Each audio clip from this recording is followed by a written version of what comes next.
Gareth Hughes.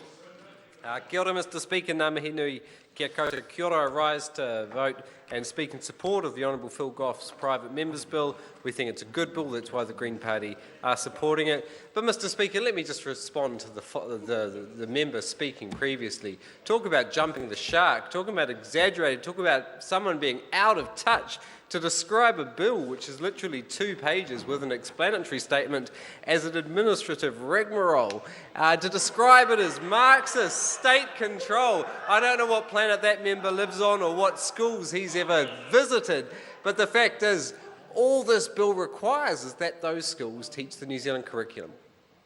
Is the member saying the current curriculum is state control, is Soviet planned economy? Is that member calling the current curriculum, which has the values of excellence, innovation and inquiry, diversity, equality, community, ecological sustainability, integrity and respect, is that member seriously saying that is Marxist, that is communist, because he looks completely out of touch? Mr Speaker, I feel and I believe it is entirely appropriate, entirely legitimate, and in fact good for our country for every New Zealand student to have access to the New Zealand curriculum. Calling the curriculum Marxist, I think, does a disservice to the educators, the world-renowned curricula which we teach our kids. Now, it's a hackneyed phrase in politics, won't someone think of the children? But in this case, Parliament has an opportunity to think of those children. And what the Honourable Phil Goff's bill does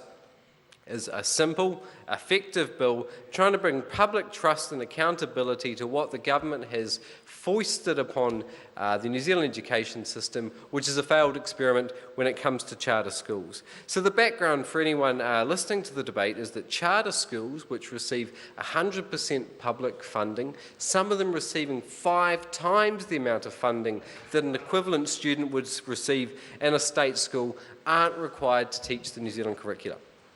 Now, I believe it's entirely appropriate, legitimate, when public money is being spent on these students, that the curriculum, and which is world-renowned, which is non-controversial, is provided to these kids. Now, we've heard in the debates around the fears of it.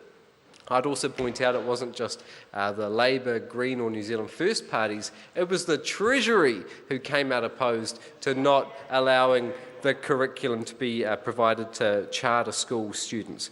What this debate should be around is, are our kids getting a quality education? Because the risk is, and we've seen it in some of the failed examples, that the reason to bypass the curriculum is to teach a different view of scientific reality.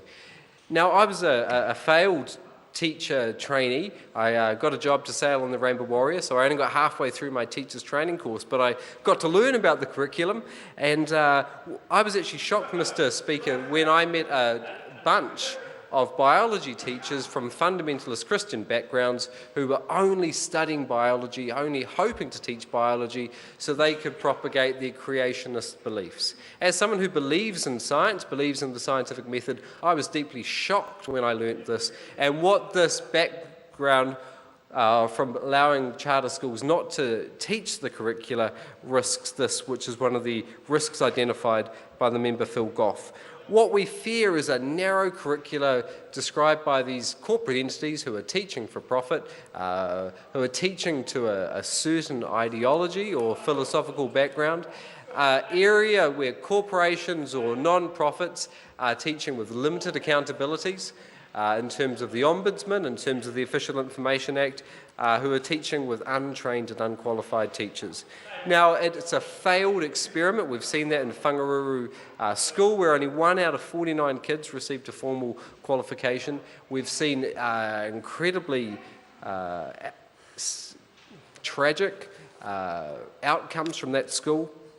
And I think we should also learn perhaps the lesson of the United Kingdom, who I noted in the first speech on this debate, Phil Goff described that the UK government, who had gone down this path, subsequently changed it in 2007.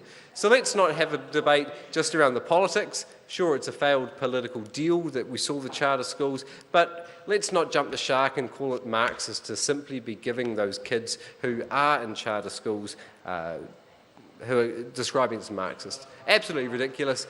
This should be a common sense reasonable vote, and I urge other parties to support it.